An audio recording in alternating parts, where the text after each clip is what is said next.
Thank you for coming out on such a beautiful evening. It's nice to see such a big turnout to get information on an issue of major importance to all of us. Tonight's forum on the impact of gas drilling on water sources is sponsored by the Steuben County Environmental Management Council, the Finger Lakes Group of the Sierra Club, the League of Women Voters of Steuben County, the League of Women Voters of Chemung County, and the Bath Peace and Justice Group. And my name's Wally Babcock, and I'm a member of the Bath Peace and Justice Group. Our speakers tonight will be Steve Penningroth, Executive Director of the State Certified Water Testing Laboratory at the Community Science Institute in Ithaca, Ron Bishop, Lecturer in Chemistry and Biochemistry at SUNY Oneonta, and Andrew Byers, a farmer botanist from Newfield. Andrew is part of the Shale Shock Network, where he works on the Van Etten Listening Project. Ron Bishop will start tonight's program with an overview of natural gas extraction technology. He will explain how water contamination can occur during the gas drilling process. Steve Penningroth will describe how to test private and municipal water wells so that landowners and municipal officials can discover problems and have solid scientific baseline water data that will stand up in court should contamination occur. Andrew Byers will describe how community members who are knowledgeable about these issues can take action. I did my graduate studies and some of my early work as in lab management at West Virginia University in Morgantown, West Virginia. And why that's pertinent is because I wasn't from that area, and while I was there, one thing that really struck me about the culture was that everybody, but everybody, knew coal. I lived in an area where there was a moderate amount of extraction activity for limestone and iron and things like that. But a major extraction industry has the kind of influence on a region that hosts it that sooner or later everybody, either because they work in the industry or just out of self-preservation, comes up with a pretty sophisticated knowledge of what's going on down the road. And when I was asked to poke around into what's coming here, I was a little surprised to find out there wasn't anyone to go to. There wasn't anyone except for energy company people who wouldn't talk to me. There was no one with the technical expertise to give us a leg up on what is coming our way, what should we expect. And the people who prompted me into getting into this, involved with this in the first place said, well, then it's you. Go do it. I've done the bloody best I could. And so the title of my talk very sensibly then is Natural Gas Extraction from New York's Shales, how it's done and why it's done that way. First off, I want to ask the question, why here? This area of New York was, through several periods of geologic history, the deepest part of an inland sea. Now, in the deepest part of an inland sea is where you get your black shales forming. Your gray shales and other sorts of things, your sandstone formations and limestones and other things will form up on the walls or the shelf of that kind of sea. But in the very deepest part of this basin is where our black shales, the Marcellus Shale and the Utica Shale, were first deposited. These processes still go on today. And if history is any guide, they'll be ready in 400 or 450 million years. This is a focus on the more well-known shale these days called the Marcellus Shale. It came out of the Devonian period of the Paleozoic era. And what you're looking at is two pictures. The upper one shows a depth gradient. How deep is this shale? And what you have is you have outcroppings coming along just west of Schenectady over through Cherry Valley, New York, and on toward Oneida County. And then you've got this outcropping over here near the village of, guess what? Marcellus, New York, after which this formation has its name. It then slants down from north to south, getting deeper and deeper as it goes to the south. More about why that's important later. In addition to its depth, it's worthwhile to look at the thickness of the shale. Where you have the lighter colors is where it's thinner. Around 50 feet out in our part of the world here, 50 to 100 feet. Over where I'm from in Otsego County, more like 250 to 350 feet thick. Well, where the rock is thicker, you obviously are going to expect, hopefully, more gas to be stored. But there's another consideration that makes Steuben County and your neighboring area fairly interesting, and that is that these thinner patches of the Marcellus and the Utica shales out here are where the organic content, that is to say, how much carbon material is in the rock, is actually at its highest. So you are blessed with a thinner rock, but a richer source. You know what I'm talking about? Okay. This pair of graphs is the same layout as what we just looked at, only these are focusing on the Utica shale, another important target, black shale. Again, it has outcroppings along this sweep through these counties on the southwestern rim of the Adirondacks. Also has an outcropping right over here in the city of course, Utica. That's why it's called the Utica Shale. It also, in this part of the world anyway, gets deeper as you head south. It actually comes up again north of here, and as you go up into Ontario, has another band heading south, heading down as you head north. And so again, you're getting deeper and deeper and deeper. This is an older shale than the Marcellus Shale. Therefore, it sits below the Marcellus Shale. At its northern rims, about 600 feet below the Marcellus, and at its southern rims, almost 1,000 feet below the Marcellus. And most of the other gas plays that they have, the sandstones, are between these two layers of shales, with two very important exceptions that you know here very well. Your Trenton and Black River dolomites, sometimes kind of inappropriately called limestones, are just directly below the Utica Shale. So you have a kind of a grip on the overall geology. And here's the bottom line for that geology. If you overlap just the Utica and the Marcellus shales, ignoring organic content but looking at thickness and these other parameters, the sweet spots for development have my county of Otsego County in the heart of the action, and has your county very strongly represented on this fringe, because although your rocks are thinner, again, they're a very rich source of gas. Up to 12% of the content of the shales under your feet here are organic, that is to say, available in gas. I want to talk a little bit about what we normally find in these shales. And I'm not really making this up, and I'm also not basing this slide on anything coming out of the western states. Our United States Geological Survey has provided us with all of this information of what to expect to find in shales. Of course, we have the common shale material that's not on the slide because it's really boring. Anybody here really excited about aluminosilicates? Nobody raised their hand. You're a tough crowd. Now, what we do have, and the reason that I'm standing here giving this talk, is we do have organic carbon. Methane, which is the chemical name for natural gas. Almost always accompanying the methane, other gases, ethane and propane, butane, and often some wet hydrocarbons, and out in this part of the state, some more of these wet hydrocarbons. And for all these carbon sources that come out of the rock formation, there is a market. Okay, also in this deep formation rock are heavy metals. In the Marcellus, which is where I'm going to focus in this particular part of the talk, in the Marcellus we have relatively high concentrations of arsenic, cobalt, and lead. I'm pretty sure none of you want to get too warm and fuzzy with those particular heavy metals. They're toxic. Chromium is also a kind of a bad news bear. It's linked to causing cancer. Vanadium and molybdenum, the jury is still out. Most people just try not to overeat those things. But then again, most of the places you would ordinarily get vanadium and molybdenum is by scrubbing too much off of your stainless steel sink. Marcellus and Utica shales are black shales, and that means they're radioactive.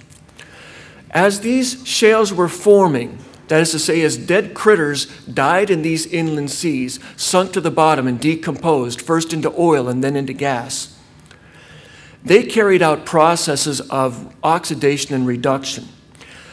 And these processes, I won't go too deep into the chemistry, as you know I probably could. These processes are wonderful ways to trap heavy metals like the ones we just talked about, and especially uranium. And so these clay shales selectively have trapped radioactive elements across the eons. And so they're enriched in them, and they used to actually, before they had other means of finding when they got down through the Earth's crust to the Marcellus Shale, what they would do is drill a hole wide enough for a Geiger counter, put the Geiger counter down the hole, and when it started going nuts with gamma radiation, that was the Marcellus Shale. So we know that they're at least somewhat radioactive. People who live in Marcellus and their basements are built on this rock have big problems with radon, and we know that for a fact.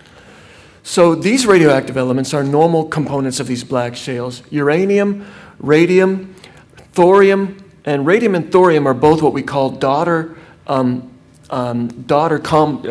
elements of uranium, and then radon, which is a daughter of both thorium and radium. What's special about radon is that it's a gas, and it migrates through rock much more quickly than any liquids. There's also a possibility, although up till now in northeastern Pennsylvania, this has not been too big a problem. There is the possibility of getting pockets of hydrogen sulfide gas. This depends a little bit on what particular bacteria are in the soils of the deep, and in the crevices in the deep rock formations. So although up till now Marcellus and Utica shales have not presented huge problems with hydrogen sulfide, we don't know very much about them in this northern fringe of New York State, and we need to keep our eyes open. Now the issue I want to bring out of all of this chem talk is, first of all, when these black shales are developed, especially the black shales, their toxins are brought to the surface. Whatever's down there that they're drilling is brought to the surface. Therefore, even before you add anything, the produced fluids from these deep wells are hazardous materials. And at least two of these so-called fluids are gases. Radon, which we know is there, and hydrogen sulfide, which we have to be watchful for. Now what I'm going to do is take you through a series of problems that drillers face and talk about their rational responses to these problems. And then we'll talk about the issues that the problem and the response to that problem raise for people who live nearby. Okay? The first problem is this. A deep well has to be drilled, and these cuttings have to be brought to the surface. Now, they've advanced the technology these days to where they can sink a vertical well in the ground up to 4,000 feet using air alone. This is a little bit of an improvement over 20 years ago where they always had to use drilling mud, even just for anything beyond like 1,000 feet. However, to do horizontal drilling, they have no way to clear the cuttings from the well, but to use something that's dense and heavy so that the cuttings literally will float in the material. And if you can imagine the problem, some of you guys, now I have a construction background. I'm a teacher, and you know I make big money. So I supplement that during the summer, and so I worked my way through college, and I've worked around college for many years in construction. That helps keep me in shape, or what amounts to being in shape when you're my age. And you guys who've drilled a thick timber know what happens. You've got something like a paddle bit or even an auger type bit. You know, if you just go and go and go, your bit gets stuck because the cuttings, get stuck in the bit, they jam it. And you've got to pull the drill, clear the cuttings before you can go any further. This happens with drilling rock too. And although they can clear the cuttings in a vertical well these days with high pressure compressed air, all horizontal drilling is done with drilling muds. No way out. I know they're working at it because these things are actually expensive to put together, but so far they're stuck using drilling muds. The issue that this brings up is this. Barium sulfate is a very dense, heavy, slurry-forming material. It's so dense and heavy, rock chips of all kinds float in it. That's what they have to have them do.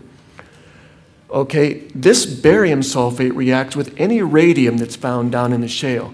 And barium sulfate is not very soluble, but radium sulfate is even less soluble. And when these two react, the radium sulfate forms a white, insoluble radioactive scale that sooner or later coats the well bore and all the equipment inside it. All the pipes, all the valves, all the drill bits, okay? So we've got, and our Department of Environmental Conservation at the moment has no reported data on radioactivity from Marcellus wells or Utica wells. Although in my county of Otsego County, we have just had in the month of June 7 permits issued. I'm not completely comfortable with that. Problem number 2. The gas shale layer is only a few hundred feet thick. That's in my neck of the woods. In your neck of the woods, it's only 50 or 60 feet thick. Now, the response is to drill vertically down to the shale and then drill horizontally through it. And this method requires unbelievable amounts of water, 3 to 5 million gallons of water per well. Now, a typical vertical well that has to go, say, 3,000 or 4,000 feet down requires maybe 80,000 gallons of water to develop. If you have to go really deep, like more than a mile, maybe 100,000 gallons of water. Let's say you're having a graduation party for your favorite senior from high school, or your neighbor's having a graduation party, and they ask you, friend, old buddy, old pal of mine, could we park a car in your driveway? And you say, sure. And then they and their friends and the partygoers show up with 50 cars. What's the difference? This is the difference of scale we're talking about between our traditional vertical wells, which have been developed in New York for 50 years, and the horizontal, what we call high volume hydrofracturing that's coming in. It's a scale of 50 times everything. Every resource used in the process is 50 times more. 50 times more pipe to run the drill. 50 times more water.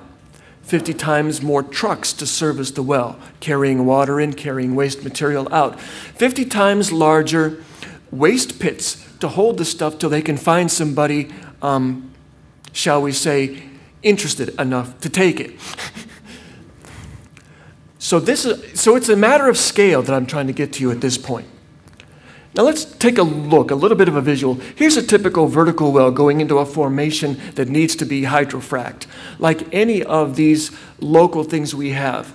Your Trenton Black River dolomites were special around here because they didn't need extensive hydraulic fracturing for them to give up the gas. But your Oriskany sandstones, your Herkimer sandstones, which you don't have too much of out here, your Marcellus and Utica shales all need to be hydrofracted. So let's look at it. You drill down through the earth, you hit your rock formation, and you hydrofrac out this way. And the way they do that is they run a steel casing down here, they cement the part that's up here, and they leave the rest pretty much just go. They send down a thin tube with some charges at the bottom, and they blow holes in the pipe once they get them down into where their favorite rock formation is. And then once they've blown holes in the side of the pipe, they then get, in some cases, 8 or 10 compressor trucks together, and they'll pump up to about 500,000 gallons at a crack to a very high pressure, like 8,000 pounds per square inch, to crack the rock. Because if you don't, and I'll talk about a little bit later why you need to crack this rock. So that's how a vertical well would go. Here's a horizontal well where you go down vertically and then you directionally use a directional bit to first angle and then stay with the rock. You can extend this underground for as much as a mile. All of it gas-bearing zone. But to do this, of course, you need all these millions of gallons of water and other resources. So this is the visual difference between vertical and horizontal drilling. Now, another thing that goes on with horizontal drilling these days is that because you don't have big deposits of gas, you've got little fist-sized pockets of gas. To develop a whole well field, a whole leased area, you've actually got to start. Now, this is not the same well bore, it's just the same well pad. But they've got to do one horizontal well, another lateral, another. And what they're going to try to do is crack out from this one in this direction and from this one in this direction so that somehow they meet in the middle and they get all the gas they can. That's the goal. So they'll try to get these laterals no more than 1,000 feet apart, if at all possible, because they can reliably crack up to 500 feet away. And so that's their strategy for trying to get all the gas. In an area like this where there's no well, they would do a vertical, what they call infill well, to try to get the gas from that 1,000-foot zone in there. And so they'll tailor their horizontal lateral strategy to the shape and size of the lease area that they have.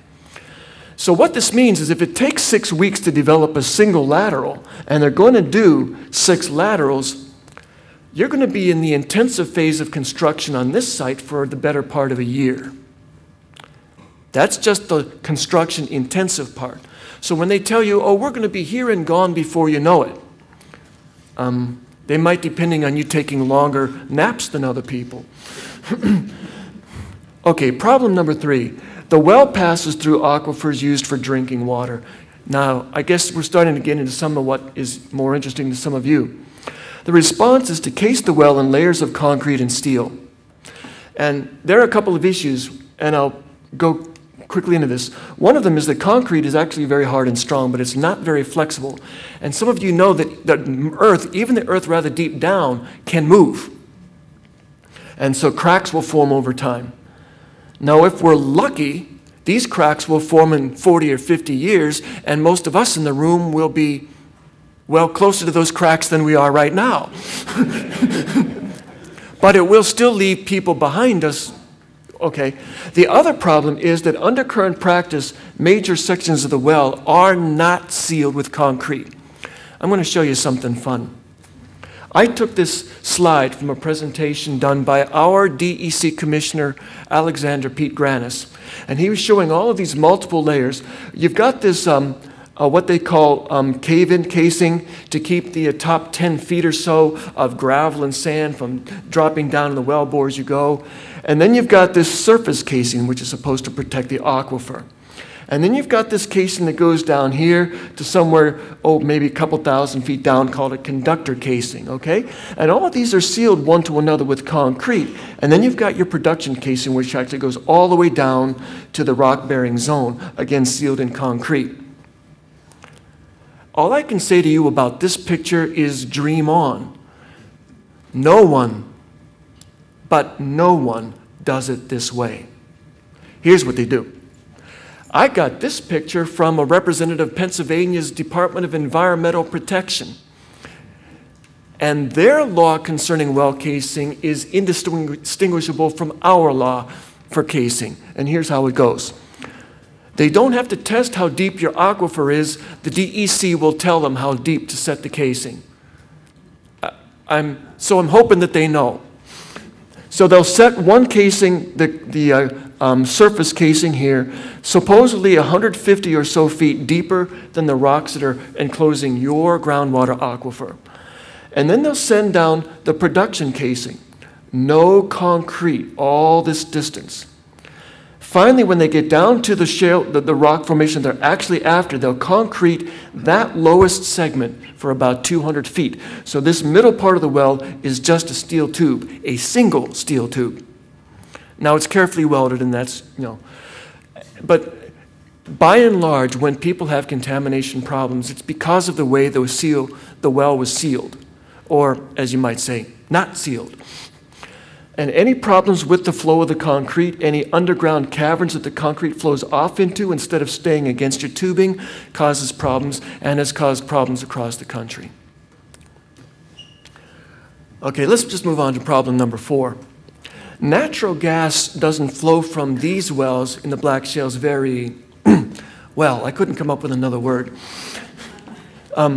The response is to stimulate flow, and they literally call this stimulation, with high-pressure hydrofracturing, which in the industry is usually just called fracking. And I guess if you had to say high-volume hydrofracturing about 6 times fast, you'd go there too. Now, the extreme pressures used can force rocks to crack unpredictably.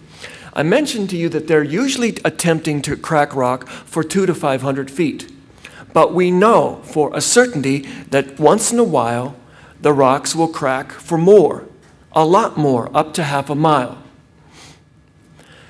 And they don't always go out this way and stay out this way. Has anyone ever tried to break a china plate into 8 even pieces using a hammer?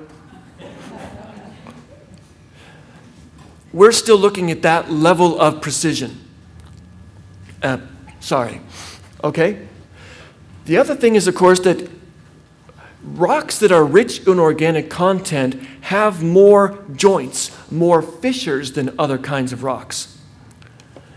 And this, by the way, is Terry Engelder. He's a geology professor at Penn State University and one of the key players in helping to get at the geological formations and characteristics of our oil shales and gas shales.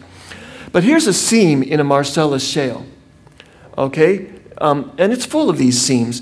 Part of what they're actually trying to do is to actually send their horizontal drilling to tie these various seams in the rock together, because the gas flows along these joints in the rock much better than through the not very porous rock itself. And I'll talk in a minute about why the gas doesn't really come out of shales too well. Okay? And here's why. There's something very special about clay shales that's not true of dolomites, not true of tight sands, not true of coal beds. It's a particular characteristic of a shale. A shale is a clay formation. Now, sandstones are built out of granules, round little ball-like things, like a grain of sand. Clays are made of platelets, scales. They're really like little plates. And the edges overlap one another like so. And they form really tight structures because as you're trying to separate them, it's not like water or a liquid trying to get between round, not very closely fitting, chunky particles. It's more like trying to get pages of a book apart once you've got them wet. And the problem is that when you do this with a clay shale, the edges take on all of these electrostatic charges that repel each other, and so when you hit clay with water, it swells. Are any potters in the group tonight? Nobody brave? I wasn't going to call on you. No potter I know buys dry clay. I did this when I was a kid. It was cheaper than buying hydrated or ready-to-work clay, so I bought some. I figured I'll put it in some water. I lost interest a year later when it was still hydrating. It takes a long time, and it was starting to increase in size like a loaf with really slow yeast. Well, here's the problem though. If you hit a clay formation with pure water, it's going to swell, and this well will close up like a self-sealing tire. Now, if you have just spent $1.5 million or $2 million drilling a horizontal well, you would probably be pretty annoyed if it just closed up on you. So when you hear people in the energy companies saying, we only use sand and water, I beg to differ. They can't do that with shale. What you have to do is add some things. You add some brine, some surfactants like soaps, flocculants, which in the case of the energy companies, they're getting better at the flocculants. They're somewhat less dangerous than they used to be. They're using little plastic beads that help literally stick the clay particles together and keep them from separating. Okay, they don't use as many of the gelling agents anymore, but they still use proppants like sand and sometimes polymer beads for that too. And they put these all together in a toxic soup. And one of the big issues for a lot of people is that historically oil and gas producers have kept their mixtures of additives secret. Now, I'm a chemist, and I am used to going behind the scenes, so to speak, to get information I want, because I can read patent literature just fine. And although they don't like to publish these things on the internet or anything like that, they have filed patents on everything they do. And what I've been able to learn about some of these additives is not, in my view, very reassuring. But the really interesting thing comes up here. You know, when they're developing a well site, they don't automatically have 3 million gallons of water ready to just pour down a hole or pump down a hole. So they have to bring it up truckload by truckload by truckload and store it on site until it's all there and ready to go. Well, it's being stored. Now, how many of you have ever seen algae growing in a pond? Good, honest people in the crowd. Now, bacteria and algae feed on the hydrofracturing additives or even just on pond water, as you know, and this will foul storage tanks. It'll also foul the wells with things like biofilms. These bacteria and algae will form films that can actually clog the pores that they've just been able to open with their high pressure.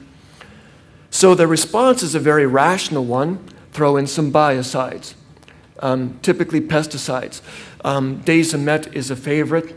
It hasn't been fully studied, not even in Australia, which has done the best work on it. Their favorite pesticide to date is DBNPA. Again, if you guys want more detail, I'd be happy to talk to you on the side. But a lot of their favorite biocides today have not really been fully tested for biosafety. Again, I've got the skinny on them that some others have had a hard time finding. But so what I can tell you is that, first of all, because enormous quantities of liquid must be sterilized, they have to work with some really powerful stuff. And what they work with are breathtakingly toxic. That's not just a pun, although it is also a pun. And as I mentioned, some have not been fully tested for safety. So moving on, some chemical issues are these. Historically, as many of you may have heard, nearly 300 different chemicals have been used in natural gas production, typically in the western states, Alabama, Louisiana, Michigan, and of course New Mexico, Colorado, and Arizona. The current practice has this list down to about 50 chemicals. And I have to hand it to the energy companies. Of course, they are interested in some very important things. No driller I've ever had a chance to talk to wants to mess up your well. Okay? And they also don't want to put in more chemicals than they have to because these all cost money. But what we're left with is, out of these 50 chemicals, more than 3/4 of them continue to be hazards to human health, with effects that are related, of course, to respiratory diseases. You don't like to be downwind of something where they're spraying. Endocrine diseases, hyperthyroidism, hypothyroidism, and other kinds of endocrine diseases. Infertility and birth defects. The biggest effects we have seen regarding infertility and birth defects have not been in the human population. They've been in livestock. And every region that has hosted natural gas extraction industries that use horizontal drilling and high-volume hydrofracturing has had a drop in birth rates of cattle, sheep, llamas, pigs, whatever they're trying to grow. We don't have a cause and effect relationship nailed down, unless you consider 6 or 7 generations in some cases of oral history of how many ewes you should expect from how many, to give how many good lambs in a year. And then suddenly in 2007, it drops by 20%. But this has been one of the big issues, I think one of the unsung problems that's out there among agricultural regions. Some of the other effects are related to kidney, heart, liver, and brain damage, and of course, as I alluded to earlier, cancer. Although that's probably less related to their additives than it's related to the toxic elements that were already present in the shale when they were brought to the surface, in my humble opinion. Okay, moving on from chemical things. Problem 7. You might have noticed there's been an escalation here. The problems only get bigger as the talk goes on. This is no exception. And you thought health was the big thing? Here it is. The corrosive flowback materials return at very, very high pressures, making them hard to control. First of all, what they've got in this material is something like 99, in some cases 99.5% water, and the other 0.5%, that is to say that's not sand, because sand is on a sliding scale from about 0.5% up to 30% of the total volume. They have about 0.5% of these chemical additives, and then they've got loads of sand. And the way they hydrofrac wells, they'll start at the part furthest out with the lowest concentration of sand and work their way back, because they can only pump about 500,000 gallons at a time, even with a dozen pumper trucks, to get them up to 6,000 or 8,000 pounds per square inch. So as they're working back through the sections of the well, their concentration of sand is going up and up and up. And then they let the well kind of like relax between each fracturing operation, at which point the fluids come back at the same pressure that they've been using to pressurize the well, which means they come screaming back. Any of you here with any experience with sandblasting? Thank you. More honest people. I will not call on you. I'm a teacher, and I know we're infamous about that. Sandblasting is a real problem with the fluids of flowback, and their response is to catch them, just do the best you can, store them in lined pits or tanks, and move them with extreme caution. And so the issues are that valves actually become eroded and break down, especially with the sandblasting. Pit liners tear or drop, the top of the pit liners drops into the pit. Every pit in every state that has tested a reclamation project before they allowed the bulldozers to come in and bury what was formerly a pit site has found hydrofracturing additives in the soil under the pit, no matter how well it was lined. Of course, we're talking about a total of a dozen sites in 4 states, because nobody can seem to get these people to actually go and do the test. That's something I'd like to see New York start doing, but the chances well, I'll leave the chances up to you, because there are more of you than there are of me. Now, and the pits will also overflow sometimes. Do you sometimes get rain here? Tanks can leak. And actually a problem that I encountered as I was polling county health officials across the state, I talked to a woman in Seneca County. She said, we rejected the tanks the energy companies brought in because you could see through them at points. So they brought in really nice tanks, new fiberglass tanks. But they were beautifully, brightly colored blue. And the next thing they knew, vandals were coming by with a few too many beers and a couple of rifle rounds they didn't have anything else to do with, and they were shooting at the tanks. So even if they bring in good quality material in an attempt to keep things clean, you could still wind up problems the weird way, okay? Now, and of course spills as fluids are being transferred are problems everywhere. Now I should give you guys some idea of the scale of the problem, because I have to say at some point during the talk that you will hear from a lot of officials and from energy company representatives that their industry is safe. And I'm here to tell you, to the best of their ability, they are telling you the truth. And as we have tried to track across the country the incidence of groundwater contaminations with respect to how many wells have been developed by this new technology, it looks like they're having trouble with between 2 and 5%. That's a safety record between 95 and 98%.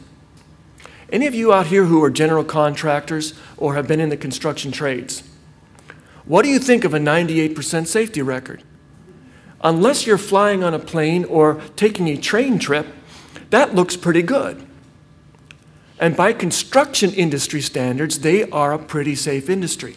But think about it, if you get 1,000 new wells in Steuben County, where would you like to have your 20 incidents?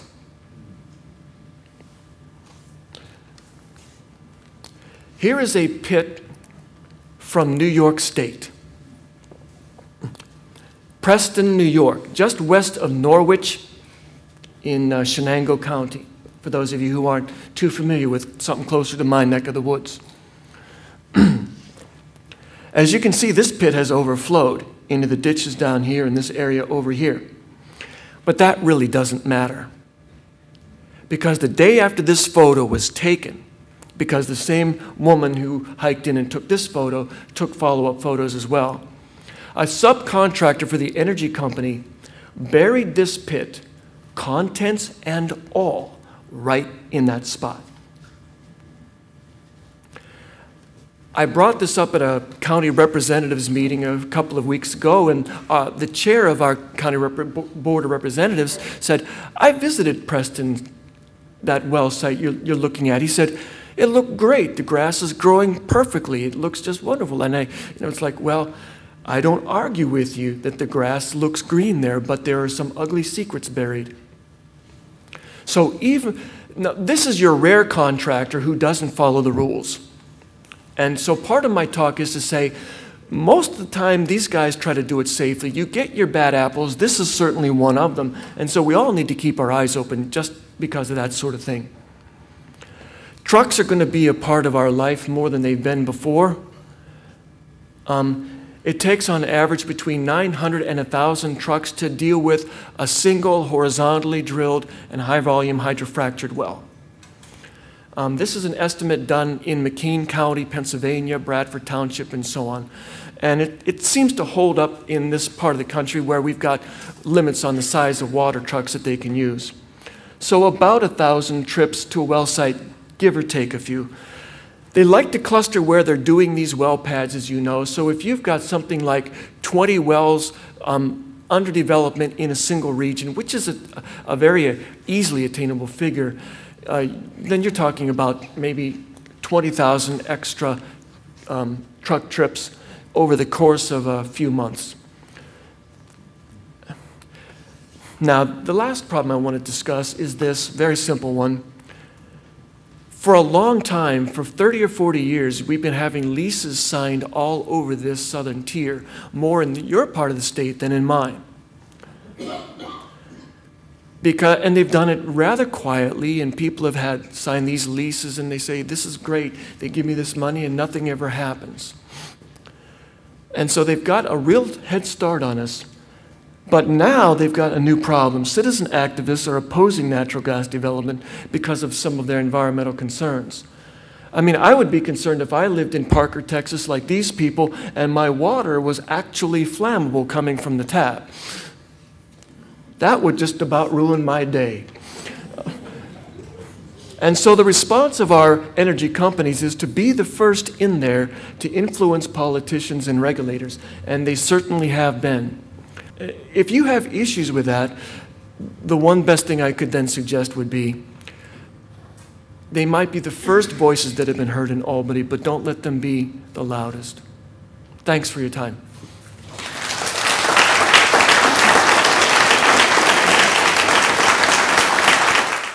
I'd like to thank Ron for his excellent talk. It's the first time I've heard it, and he really set things up beautifully for me. Said all the things that I wanted to base my talk on, but didn't want to say myself. So thank you, Ron. Appreciate it. Basically what Ron has said is that there's somewhere on the order of a 2%, maybe a little more chance of a gas well contaminating a private drinking water well in the area, or maybe surface water because of a pit overflowing. And now that's not very much, but nevertheless, when it does happen, because of the scale, which I think Ron pointed out beautifully, because of the scale of the water volumes that are being used, even one contamination event can be huge. So what I want to talk about is how to detect contamination from a gas well and detect it affordably so that you don't, break the bank. And you probably got these handouts of a couple of brochures about detecting and documenting contamination of private drinking water wells. I guess I'd like to start with sort of the legalisms of testing and get that out of the way. If you're going to test your water, you have to do a baseline test before a gas well is drilled, okay? So that you have something, you have a baseline to compare your water to after the gas well is drilled, so that you have a before and an after. And you can say that chemicals X, Y, Z, A, and F all increased after compared to what they were before, okay? If you don't do that, then the gas company or anybody can claim that the stuff that is there after was there before, if you don't have evidence that it wasn't. So it's really crucial to do baseline testing before the gas well goes in. The other thing that you have to remember when you're testing your water is you have to go through a certified testing lab. Okay, the state of New York has a program called ELAP, Environmental Laboratory Approval Program. I run a certified testing lab in Ithaca. I'm intimately familiar with ELAP. They regulate the dickens out of us. And they're very strict, and there are very strict rules for how tests are done and the chain of custody for the samples. And if those rules are not met, the test doesn't count. Sorry, it just doesn't count. The rules are devised to be both scientifically credible, so the test results are scientifically credible, and legally defensible. So if you're in court and the attorney on the other side says, well, but what about the temperature in the incubator that was, where the bacteria were being grown for that test? Show me the evidence that the incubator was functioning correctly. Well, then I can go to the shelf and take out my lab notebook and go through and say, okay, on this date, these are the temperatures. It's okay. That's the kind of thing that a certified lab does that college labs do not do, at least in my experience. So if you want to have legally defensible water quality data, you have to go through a certified lab. Now, there are certified labs all over the state. You don't have to come to Ithaca. You can go to the website, New York State Department of Health, ELAP, Environmental Laboratory Approval Program. They list all the certified labs by county.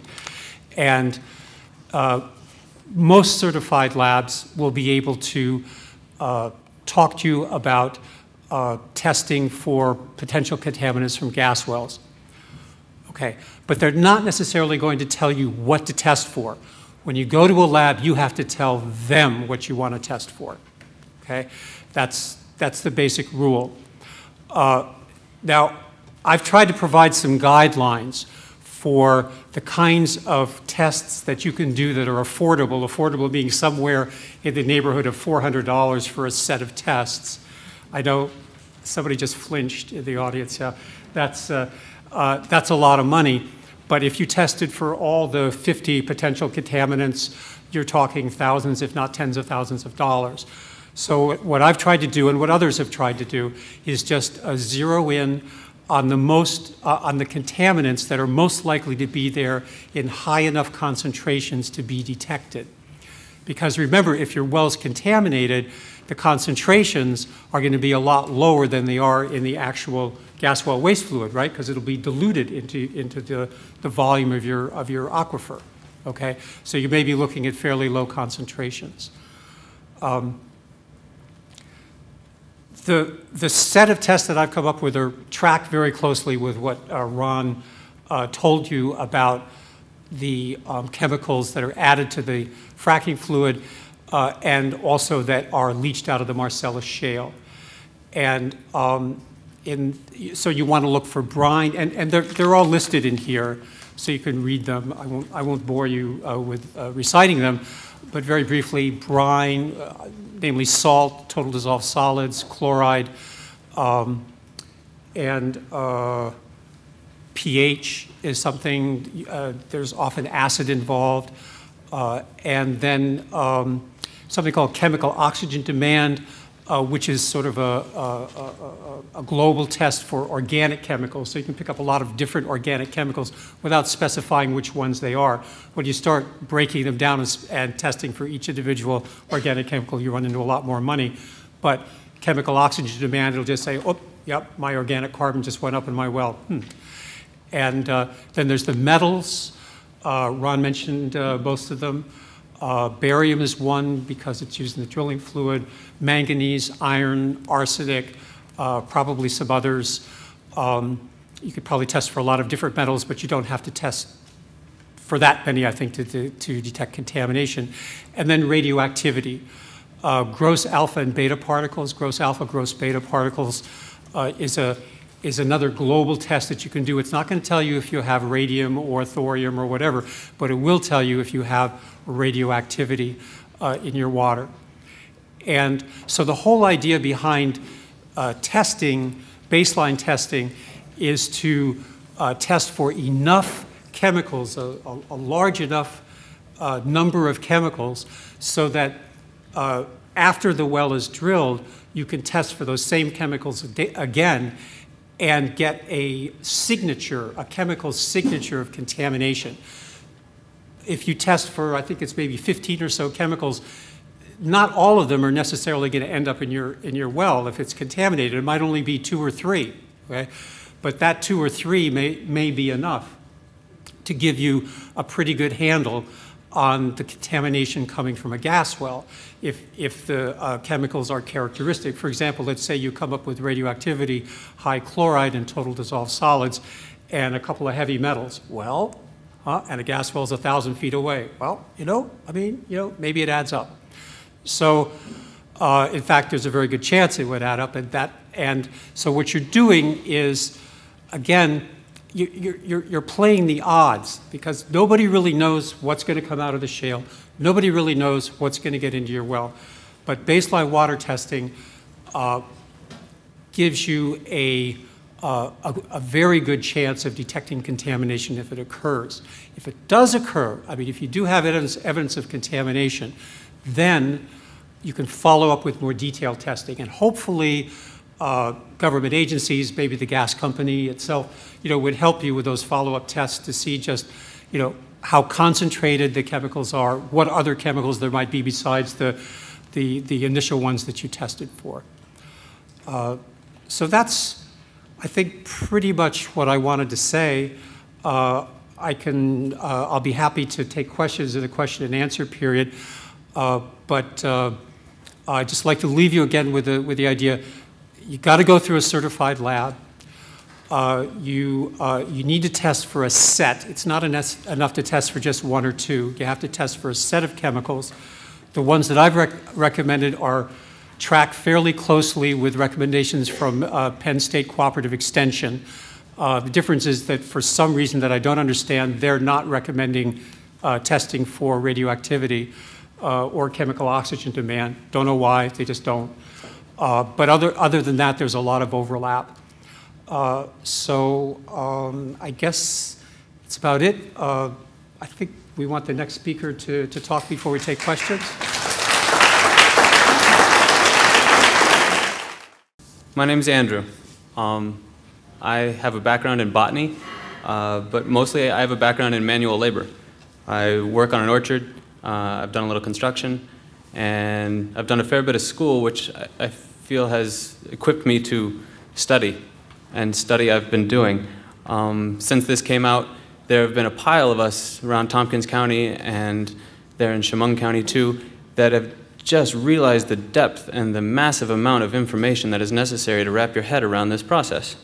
And in that process, we formed a group, which people tend to do, and we called it Shale Shock, mostly because we were all shaking in our boots, trying to understand what was about to happen to our water, to our air, and to all the things that affect the livelihoods that we depend on.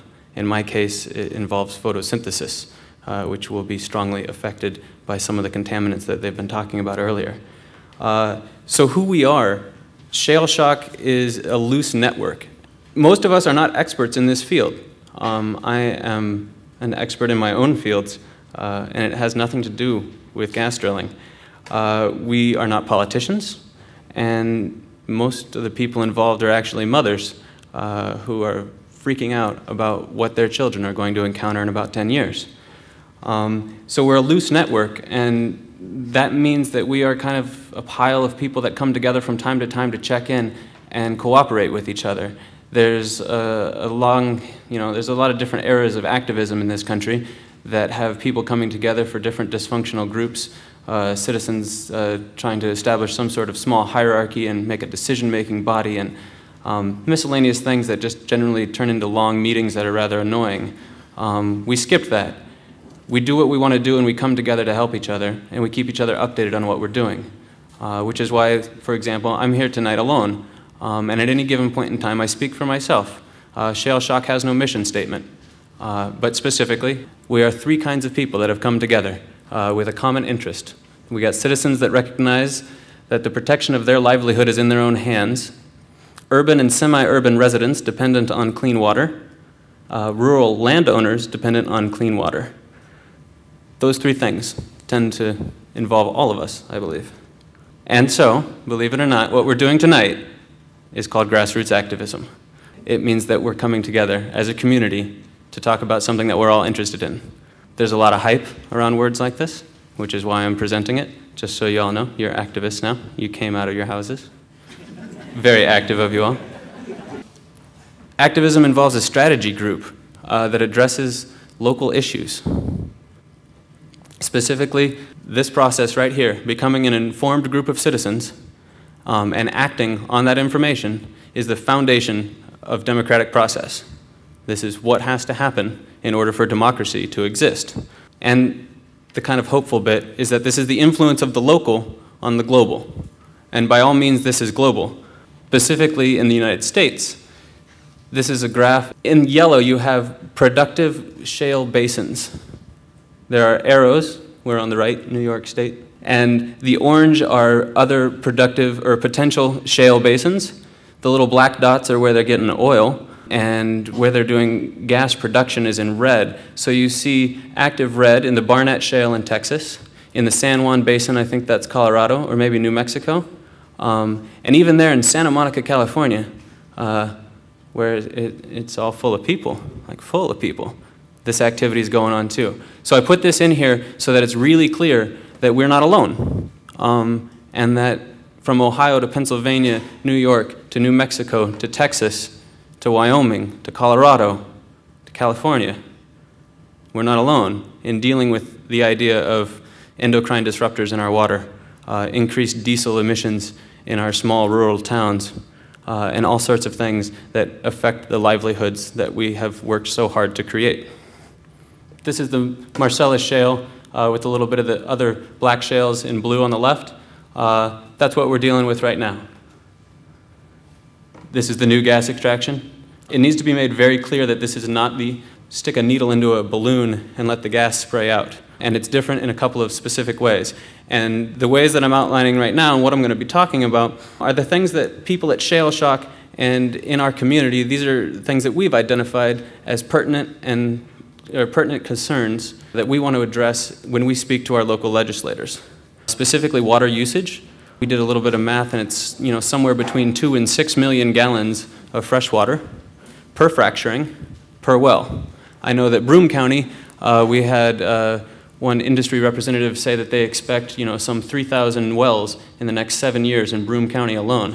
So, I mean, 2 to 6 million per fracking per well. 3,000 times 2 to 6 million. Add in there also, maybe 5 to 6 fracturings per well per its lifetime. And so in about a 30-year period, you have just billions of gallons of fresh water in what the SRBC, the Susquehanna River Basin Commission, and the DEC call consumptive use, meaning it will never enter back into our water cycle. It will never be part of the precipitation cycle again, and it will never again, water your livestock, water your orchard, water yourself. The other thing is the chemical additives. We had a very nice presentation on that already, so I'll kind of breeze over the idea of chemicals. They've been spoken to more eloquently than I'll get into. And then there's the idea of quality of life, and that is going to be affected by access roads, pipelines, and trucks. Pipelines and trucks and access roads are major, and I have some good pictures that show what that's going to look like. We're dealing with something they call 40-acre spacing. That'll give us something along the lines of 16 possible well pads per square mile. You need roads to each one of those. You need access roads to each pipeline as it connects. You need maintenance roads to all of the major pipelines where they connect. You need generator stations, and you need roads to them as well. Roads are going to be a big deal. You got to have tractors. You got to have all these trucks that we've been talking about. So that stuff comes in. Now, a little bit of the legal aspect of things. The reason we're in this situation and that local towns and municipalities can't just simply snap their fingers and be like, actually, that's not going to work for us. And you're going to have to change your technology and change the way you drill your well because we're not going to put up with that toxicity here. Partly based on New York State Conservation Law, Article 23 from 1981, removed most power except for, I think, roads and maybe driveway permits from local municipalities and put it all into the DEC. And as far, policing powers and toxicity limits and what you're allowing to, what kind of industry you're allowing to occur in your township or in your village. These things, these powers were removed by this. There's quite a bit of conversation you can find online about how this article may be repealed. However, that's slow in process and will probably not stop gas wells from being drilled. The other aspect is often referred to as the Halliburton loophole. This is the Energy Policy Act of 2005. These are the exemptions. I think it was mentioned that oil and gas extraction industries are not subjected to the Clean Air Act, the Clean Water Act, the Clean Drinking Water Act, CERCLA quality standards. There's a variety of things that they got exemption from. And that's interesting. I believe that's courtesy of Dick Cheney, who pushed that amendment through. So this is Dusty Horowitz. He's a senior analyst from the Environmental Working Group of the DEC. During the scoping hearings for the SGEIS, which is the Scoping Document Generic Environmental Impact Statement. That's what we're waiting on right now. This is the permitting process that's going to allow the gas well permits to go forward. The final draft of this document is not out yet. There will be a time coming shortly in which you can go and comment on that when it does come out. There'll be a big stink about it on the web. I'll give you a website where you can look at that. I'll even give you a phone number if you don't want to mess with computers. If any of these 65 chemicals were emitted or discharged from an industrial facility reporting to the U.S. Environmental Protection Agency, would be mandatory. And in most cases, permits would require strict pollution limits, and companies would be subject to specific cleanup standards. But when these same chemicals are used at a natural gas well, they are exempt from permitting, reporting requirements, and cleanup standards under the Clean Air Act, Clean Water Act, etc. Dr. Theo Colburn works for an organization called the Endocrine Exchange. They've done a lot of research on some water samples and the chemical constituents of the fracturing fluid. There's a couple other slides of hers that I will show. She has some powerful testimony and some incredible information about what these chemicals are and what they do to the human system and to general biologic systems. And her quote is, "To date, there is no clear explanation as to how so many chemicals now being reported in the reserve pits got there. If the pattern of chemical pollutants found in pits continues to be the same across the country as more pits are tested prior to closure, it would appear that every well pad will eventually become a Superfund site." This is also from her PowerPoint show, Dr. Theo Colburn, Endocrine Exchange. Products used in natural gas production in Colorado with health effects. These are adverse health effects. 50% of them, the blue on the left-hand side there, have adverse health effects. I think we got the number at about 65 that she's working with. So of the 65 chemicals, 50% have adverse health effects. That ranges from like they'll give you a nosebleed to they'll cause kidney failure. A variety of things, right? 7% of them have no adverse health effects, right? And 43% of them are called endocrine disruptors, messing with your lymph system, which affects your immune system, which affects your hormone regulation system, which affects your reproductive systems. Human bodies are intricately tied together. You cannot remove your endocrine system and continue to function. In fact, your endocrine system regulates a lot of your metabolic processes. I put together a bunch of pictures to imprint the idea of scale. I've been to my friend's old, Trenton Black River Shale well, and it's nice. It's kind of a pipe in the ground. It made them a lot of money. That seems nice too. They got new tractors. This is a storage pit. This is just a pit full of fresh water. A lot of the things that I've seen so far in Troy and in other places more recent they're storing the water in tanks, like giant red train cars kind of tanks. This, however, is, you know, some like 7 million gallon storage pond. So they dug a giant pit and they filled it full of water. You see big hoses coming out of it. This is in some process of a pit on the other side of the cat truck trailer there. But you see all this gray fluid in the front. That's called a pit spill. That's what we're talking about right there, is how you deal with that. It rains. That goes downhill specifically. It rains, that stays in your topsoil, that stays in your soil. This is a well pad being prepared in Troy. You can possibly see 1, 2, 3, 5 backhoes in process, bulldozers and backhoes preparing, I think it's a 7-acre well pad. They talk about restoration, and you can have restoration clauses into your lease and work it like that if you'd like. I'm not sure where they pile the topsoil for you.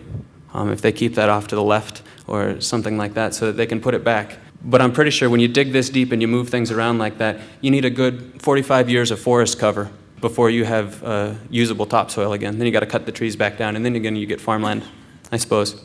This is life-changing kind of operation. This is not something that is going to come and then go. This gets to come and stay. This is a vertical well in Van Etten that is being fractured. And in the back there, in the very far corner, you can see a white little outline. That's a box truck. This is huge stuff. This is going in. Setbacks in New York State right now, I think, are something like 50 feet for a pit. That means from your house, they're legally required to be 50 feet away. I think it might be 100 feet from a stream. The setbacks are something absolutely ridiculous at the moment. You can have a pit, that's a brine pit that's going to get filled up. You can see the pipes coming down to it, slowly but surely spitting in there. 50, 100 feet, 200 feet from your house. I mean, I can throw a football that far. I know my dog runs more than 50 feet from my house. There's a variety of issues there. I hope there's really good fences in the lease clause. These are the tanks I was talking about. You can just see rows and rows of them. That's how you hold a couple million gallons of water on site.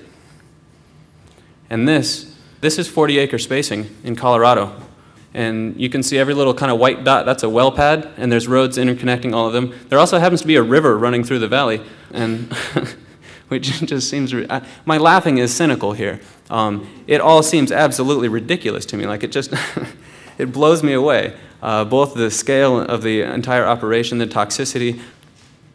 This is the Jonas gas field in Wyoming, yet another example of what 40-acre spacing looks like. Obviously, it's going to look a little different in the hill country that we live in. There's probably going to be a few trees left.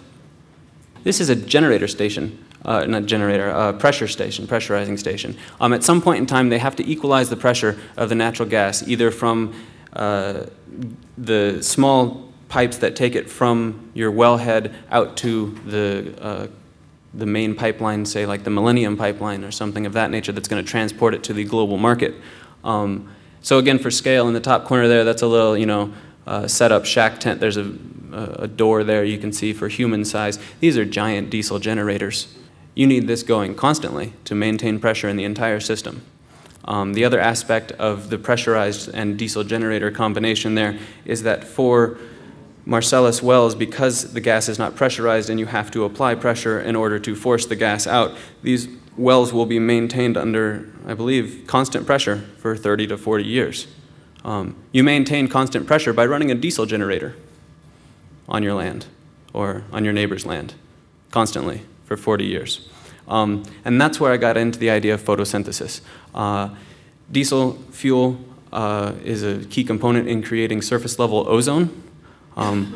Ozone specifically is fantastic when it's way up high in the atmosphere. However, when it contacts living tissue, it burns, it destroys chloroplasts, it singes and causes irreparable damage to your lung tissue, and it will put holes in your crops. It burns little brown holes in the leaves of your orchard.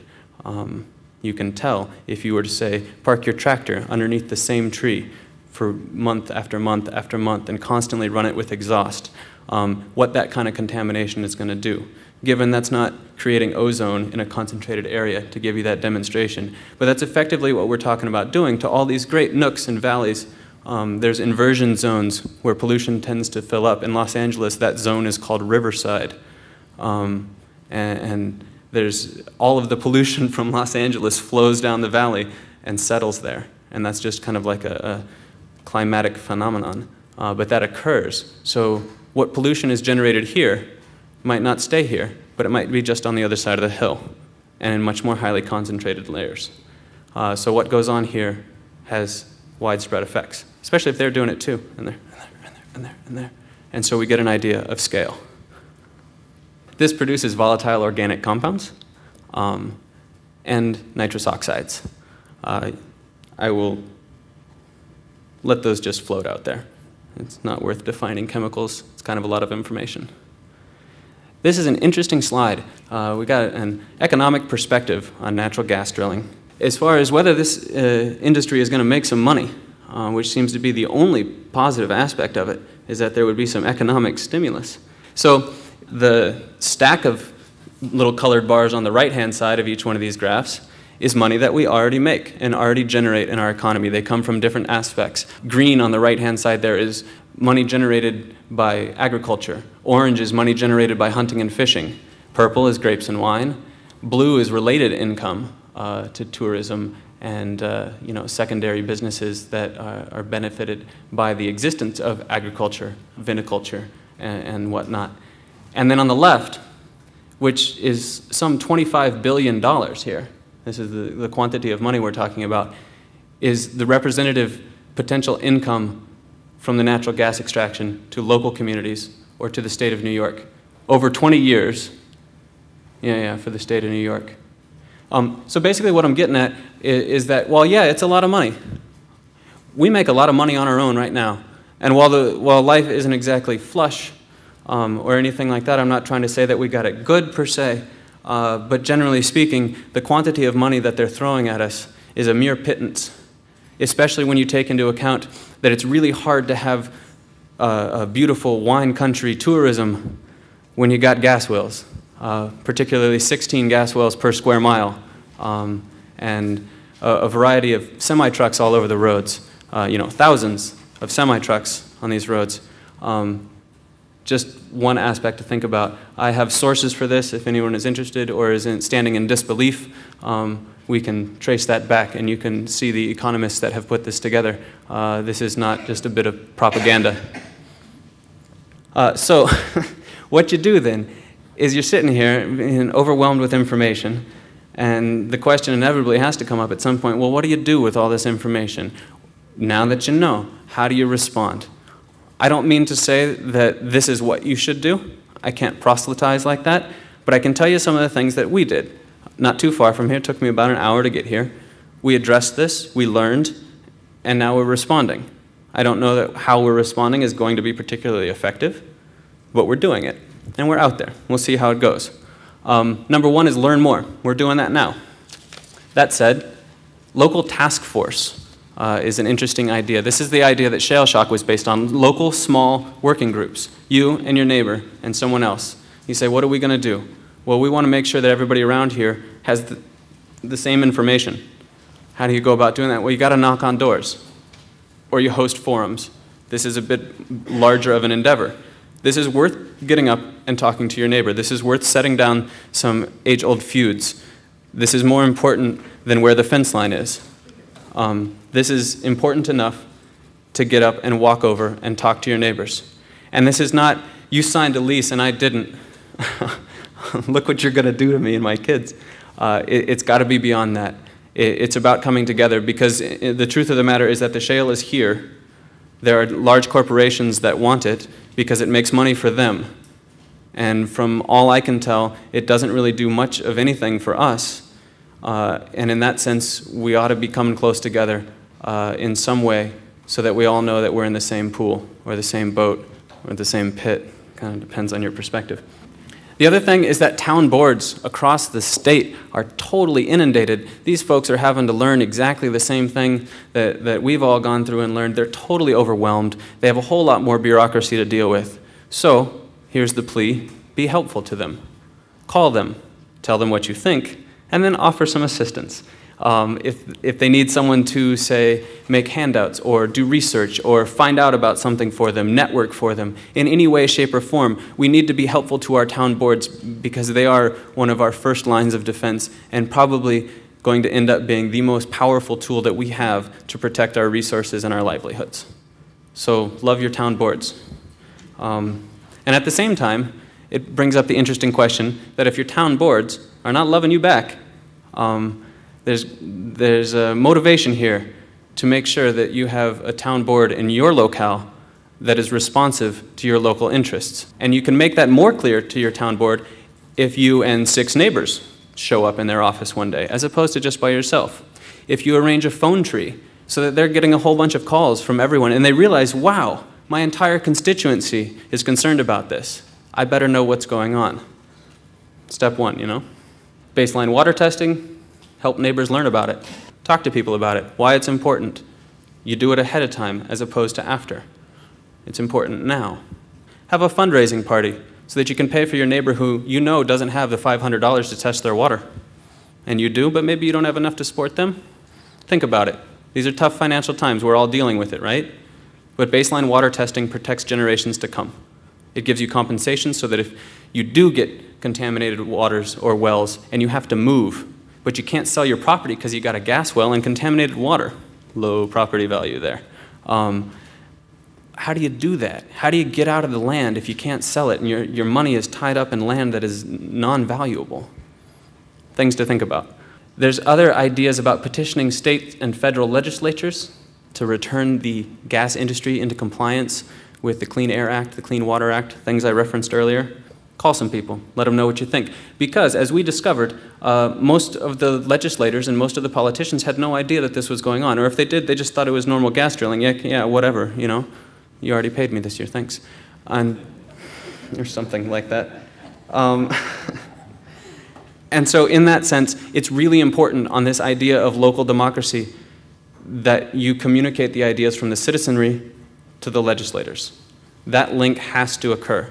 And we are quite complacent in this world these days. We sit, we're quiet, we stay inside. Maybe we'll send them an email. Nothing works better than a phone call. So volunteer water quality monitoring programs, I don't know exactly how this applies, but it's going to have to happen. We need to be able to keep close tabs on our water, look into it, see what your wastewater treatment plan is up to, see if there's any local folks that are doing, you know, watershed monitoring, Susquehanna River Basin Commission. Find out what watershed you're in. It's an interesting question. You'd learn more as you go on like that. You proceed and you find things to do. Corporations are legally recognized as people. And this means that they have rights. And as soon as the rights of this corporate person are violated by a town board or a town ordinance, they will be suing your town. That's kind of how that goes. It's risky business.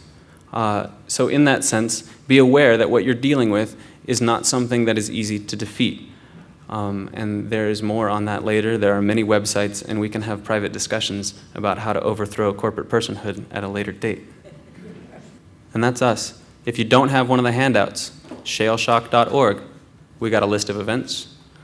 We have a variety of links of information. Everything that's on any of these handouts is going to be available via these websites.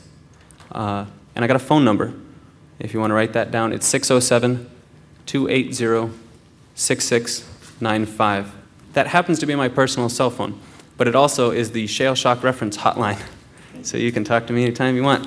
But the purpose of that is to help connect you with the information that you need or the people that you need to get a hold of. Call when you need help.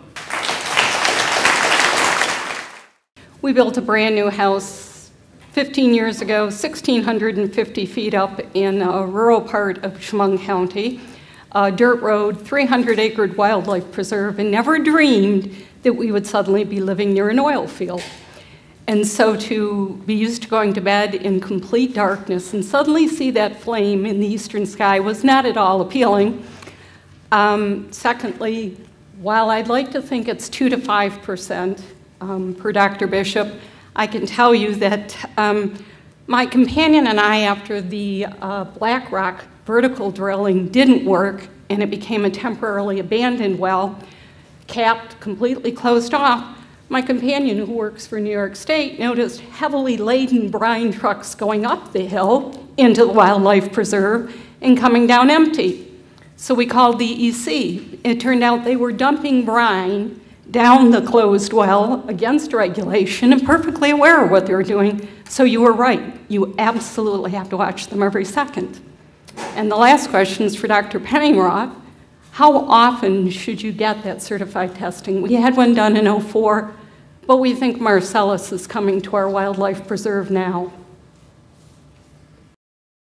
Well, what I would suggest is getting your well tested, of course, before the drilling, and then within about 6 months after the drilling. Now, the reason I say 6 months is that that's what Penn State Cooperative Extension recommends. But the reason that they recommend that is because in Pennsylvania, there's a law that the burden of proof is on the gas company to prove that they did not contaminate your well if you discover it within 6 months. And after 6 months, the burden of proof is on the landowner to prove that the gas company contaminated their well. So that's where the 6 months comes from. I don't think that applies in New York.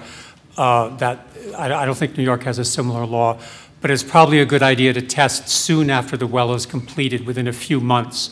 And then I would say probably every couple of years after that, and probably every time that the well is hydraulically fractured, because that raises the risk of contamination.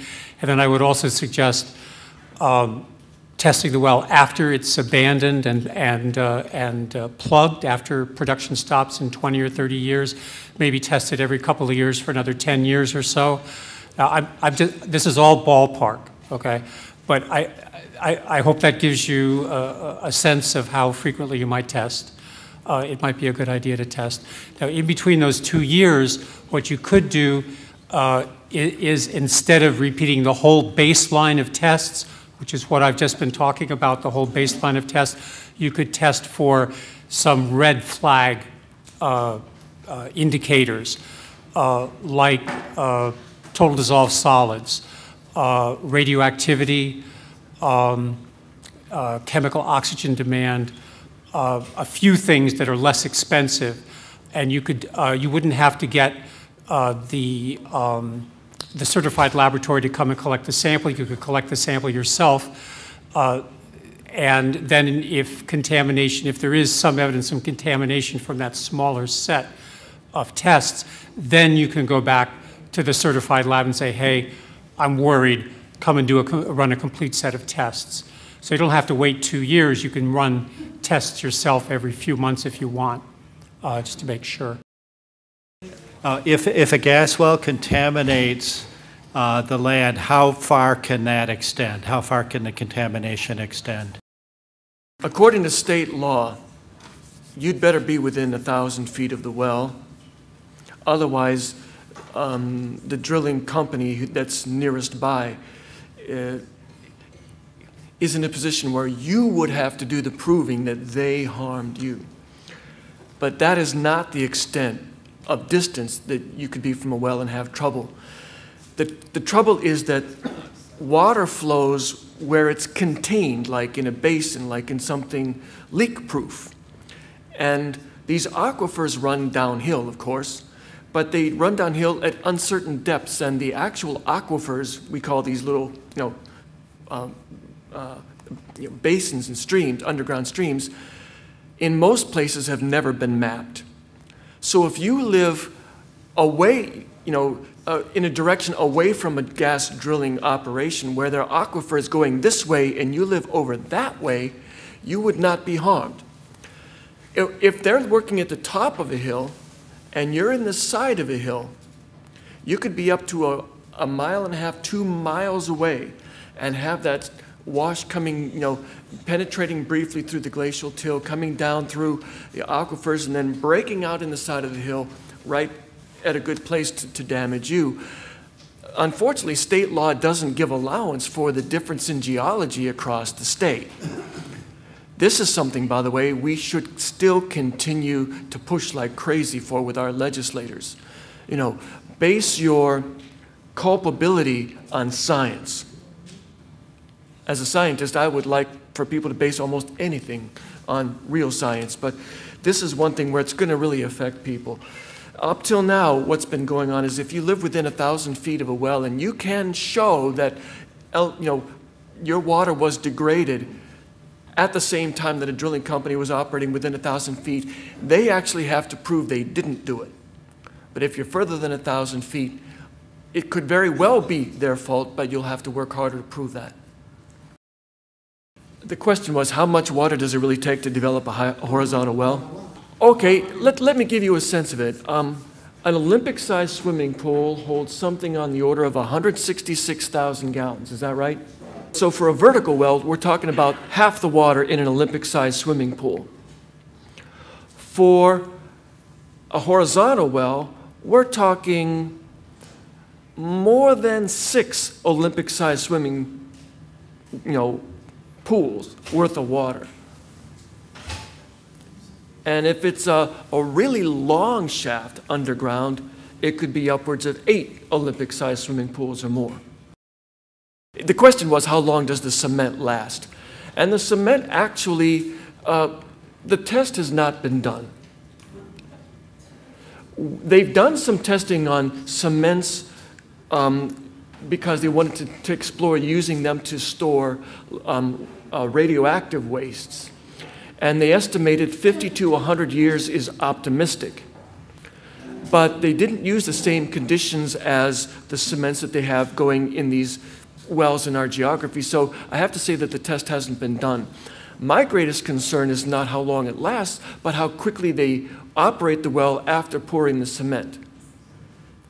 Because I have, of course, a construction background, and I've talked with, and I and other friends have talked with well operators.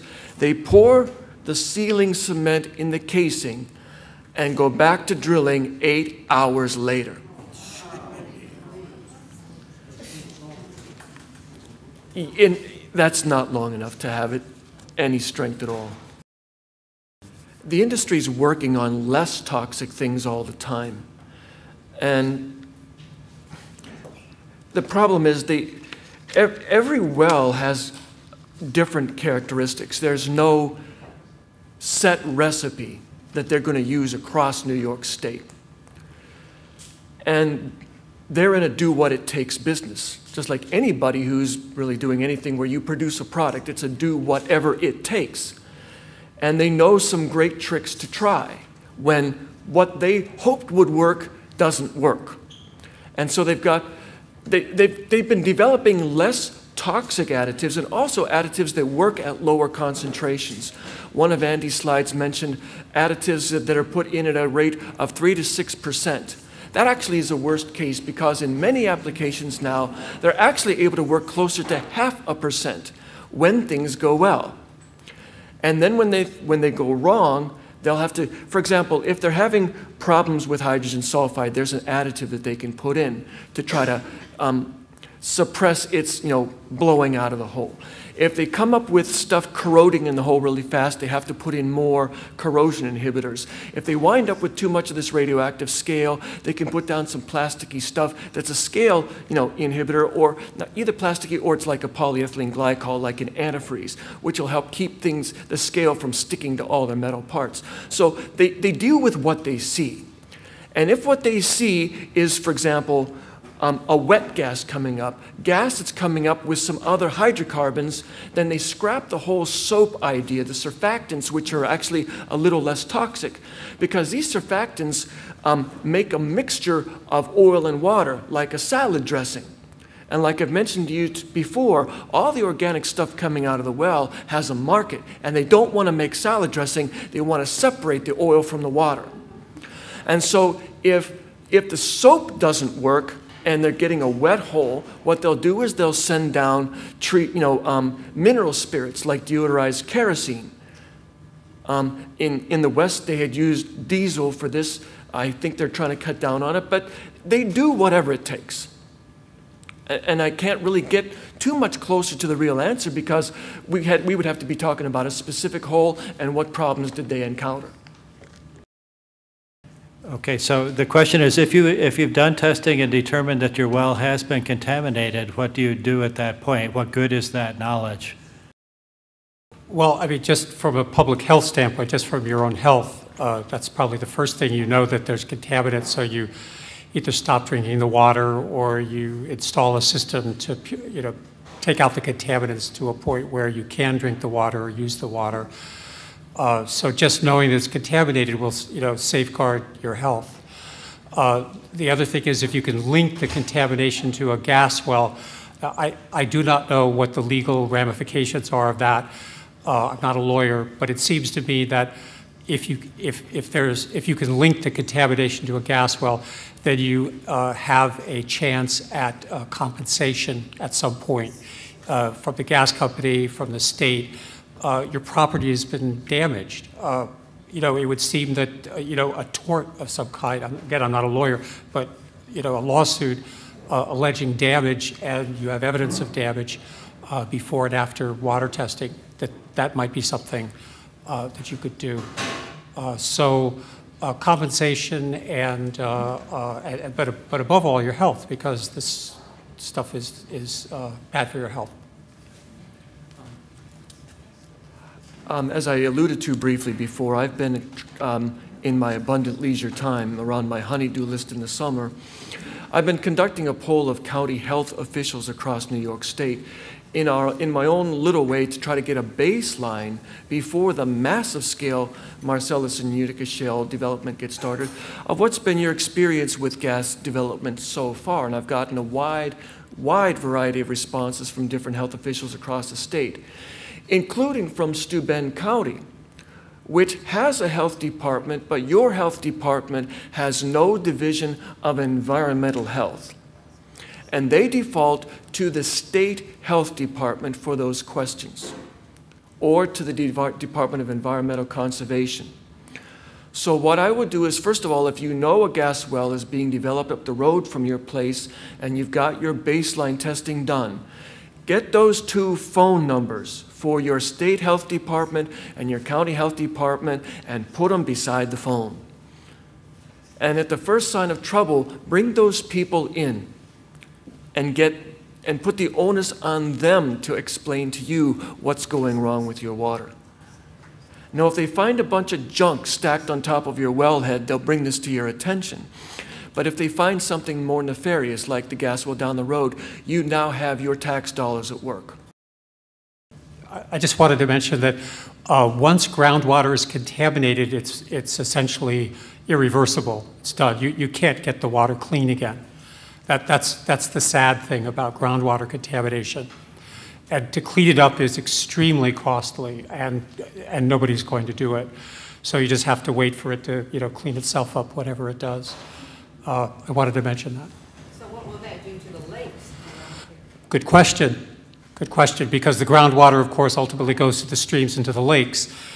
It depends on concentrations. I mean, the solution to pollution is dilution. I mean, I guess you have to hope that it isn't too concentrated, so concentrated as to affect aquatic life. But yeah, I mean, that's a potential problem, absolutely.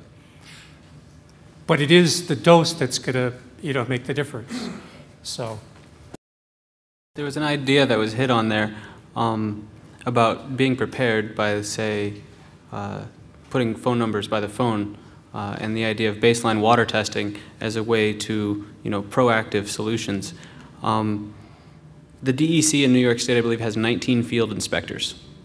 18, one just was downsized. They've been downsized, 18. How blessed we are. And so in that, there is no possibility that the DEC can inspect and police the number of gas wells that are coming in. And so specifically, they're counting on corporate accountability.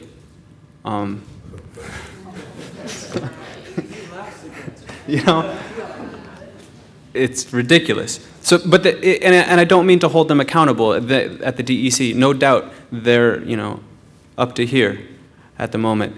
But that puts the idea of being a watchdog on you.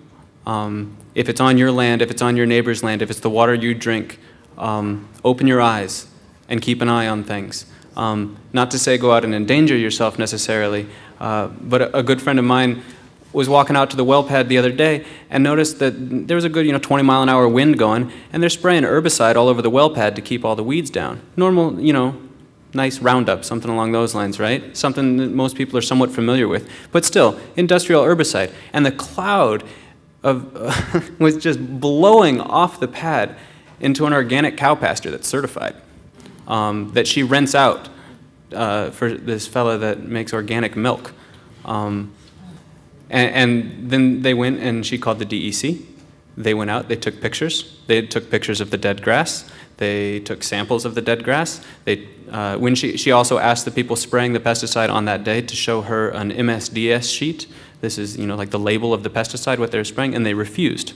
That was illegal. It was illegal for them to be spraying in over 9-mile-an-hour winds, I believe. There were a variety of violations that occurred. And this happened because she stepped out of her house just to see what they were doing. And she slapped them with like 5 violations. How the DEC treats this is one thing, but the more of those incidences that get racked up, the more powerful the case is that this is not a beneficial thing for our community. And the idea of corporate accountability gets to be shifted down and down and down.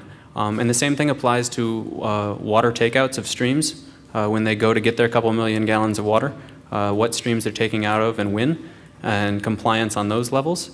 And whether they're driving a truck up the top of the hill and dumping brine because it's too expensive to truck it out to Ohio, where Ohio takes wastewater at the moment and New York State does not. So they got all this water, they got to do something with it. There's a variety of instances here that could use some policing. And as far as I can tell, I think I'm looking at the police force that's going to be responsible for doing this. Not exactly a strong call to action there, but something to think about. Maybe buy some boots. First of all, the idea of sinking multiple horizontal shafts from a single vertical looks really great on paper, but the technology is still in the gee whiz stage. Gee whiz, I wish we could really do that. And the problem is that even before you have hydrofractured one of the arms of that vertical, some gas is starting to come up the well bore, and it makes it difficult to drill anymore. So they'll operate multiple horizontal wells off the same well pad, but usually not with the same vertical bore. The vertical bore is the easiest part of the operation, costs them only a couple $100,000, which on the scale of these operations is not that big. And they more than recover that with the greater ease of developing that. When they do multiple horizontal shafts off of a single well pad, it's typical for them to try to reuse the flowback water as much as they can. The difficulty here is that somewhere between 40 and 60%, right in around the halfway mark of this water will flow back from a fracking operation over a couple of days. And so they have to continually keep bringing in some new fresh water. The other thing is the flowback water contains stuff from the rock as well as the chemical additives they put in. And when the rock brine gets to a certain salt concentration, it suppresses the ability of their slick water chemicals to make the stuff very slick anymore, and they have to then dump that in or shoot it into the wastewater pit and start over with fresh water.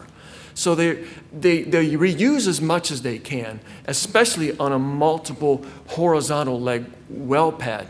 But there's a limit to how much of that they can, really reuse, before they get stuck with technological difficulty. So they will continue to need 2 to 5 million gallons per horizontal well. Terry Engelder, this geologist from Penn State University, has a nice presentation on the website where he actually puts up actual plots and the actual site plans put together by the energy companies. And I think the greatest number of horizontals I've ever seen actually planned for a well site was 4 with 2 vertical infill wells. And so that idea of 6 there, it looks great on paper, but for most areas, they can drain their 300 or 400 acre leased area with fewer horizontals than that. The question is, could there not be some form of scrubbers on the diesel exhaust? I don't see why not. the regulatory process would have to be engaged so that you could force that to happen. This would not be a light agreement by, say, Fortuna or Chesapeake, or actually the truck contractors that they're talking to. So we're talking thousands of pickup trucks, or sorry, semi-trailers, right? And so you'd need scrubbers on each of those, or we're putting scrubbers on each of our houses and each of the, like the cabs of the tractors that we operate, or on our heads or something like that. So one way or the other, you're dealing with a very large number of how that occurs. Yeah, that would be nice industry, but that doesn't, you know, in my particular experience, protect the apple trees. For starters, right off the bat. I think they're going to drive the trucks first, and I don't think that's going to happen really rapidly. Although it is an interesting case, I'm not sure how to go about it. The question is, how many actual documented cases of water contamination have been found out of our 17,000 gas wells? First of all, pre-testing has not traditionally ever been done. And as I've tried to poll the counties, and for that matter the Department of Environmental Conservation, on what are the nailed shut cases for groundwater contamination, the DEC had no data at all, not either for or against. When I talked to Bill Boria in Chautauqua County, he's their water quality specialist, and of the natural gas wells that have been developed in New York, roughly half of them have been in Chautauqua County. Over about a 20-year span, they registered 125 formal complaints. Most of these were inconclusive. There was no baseline data before any drilling activity began. And in fact, they only have one very clear-cut case dating from 2005 where they did pre-testing and post-testing, and a natural gas well 400 feet away was definitely found to be the culprit in messing up these people's water. So, as a matter of fact, we have a problem in that by and large, the testing wasn't done. Now, you might be asking, though, as far as like the new technology is a little bit different, but even not so new technology, we have some incidences that have come in under the radar, that is to say, that never made it to the statistics, that are still significant enough for me to bring up. I don't want to talk about every anecdote, but a couple I think are instructive. In North Brookfield in Madison County, they were drilling a vertical well. I think they were targeting the Oriskany tight sands. It's a Clinton sandstone formation that they have to hydrofracture. But they were doing a simple vertical well because right now that's all they're allowed to do. And it's not real shallow because the Oriskany is slightly below the Marcellus over there. As they often try to do, they were doing this vertical well using air pressure only to lubricate the well, to lubricate the drill bit, and unfortunately in this case, the drill bit got stuck. So to try to unstick the drill bit, because it was actually only a few hundred feet down, they just ramped up the pressure on their air compressor to try to free it. They wound up hydrofracturing the drinking water aquifer for a couple of miles up the road in North Brookfield. So the only culprit in this instance was air. There was no natural gas, no additives, no deep rock formations. But we still have 9 families in North Brookfield Township on outside water sources because their wells haven't settled down yet. This will never hit the statistics because although it was ostensibly caused by a drilling activity, it wasn't groundwater contamination. All that went in there was air. So things happen, but going back to Chautauqua County, we have in this 125 complaints, 30 or so of what I call real smoking guns, but they never had any previous to any natural gas activity baseline testing done. The other difficulty in Chautauqua County is that in some of the northern reaches of the county, north of the Lake Erie escarpment, natural gas occurs so close to the surface that it can bubble up into people's wells. And in fact, it bubbles up into the bottom of Lake Erie routinely, especially on the Canadian border. That's north of the escarpment. South of the escarpment, the natural gas pockets still tend to be very, very shallow. And so drilling a well and getting natural gas out without contaminating some of the neighbors' ponds or fields or waters is actually one of these things that it's almost expected, because the natural gas is pretty much in the aquifer, and people have, in a lot of cases that we know of, brushed this aside. So in this case, putting this kind of faith in statistics is being a little like a statistician I read about who drowned in a river with an average depth of 6 inches. In response to your question, I do have an answer to your question. If you look at reference number 2, Penn State Cooperative Extension, their portable classroom, they report that in a survey they did of about 200 wells, roughly 8% were contaminated. These are the old style vertical wells. It's a very small survey. Penn State says they don't know what to expect with the horizontal wells now. Could be less because the technology is better. Could be more than 8% because of the larger volumes involved. But they do give a ballpark number. Okay, the question is, how do you tell a fracking well from a regular well? DEC website. Okay. You can find all permit applications are available in public knowledge, and the same applies to water outtake in the Susquehanna River Basin. You can find out where they're applying, what streams they want to take from and where, how much, and you can find out where and what kind of drill applications have been filed.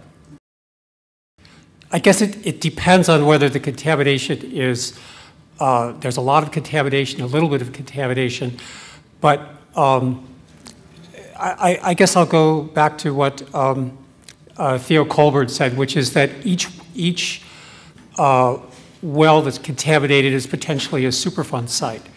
Okay, but nobody knows. I mean, the contamination, it could be a little bit of contamination, it could be a lot of contamination, it could be a few contaminants, it could be a lot of contaminants.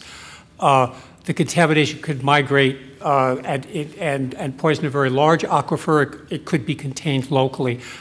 It just depends on the geology. But potentially, it could be huge. And the reason is that roughly 1/3 of that 5 million gallons of gassed well waste fluid stays in the ground. So per fracking, you've got about roughly 2 million gallons of fluid in the ground. And depending on where that 2 million gallons go or don't go, you could have a very large aquifer contaminated. I mean, I've done some consulting at Superfund sites, and these plumes migrate. I mean, you get, it starts here, but then it just migrates out and migrates out and migrates out. So you can get potentially a very large area contaminated underground. But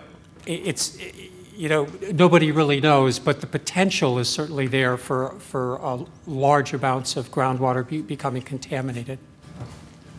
Some fairly local examples, if it would help.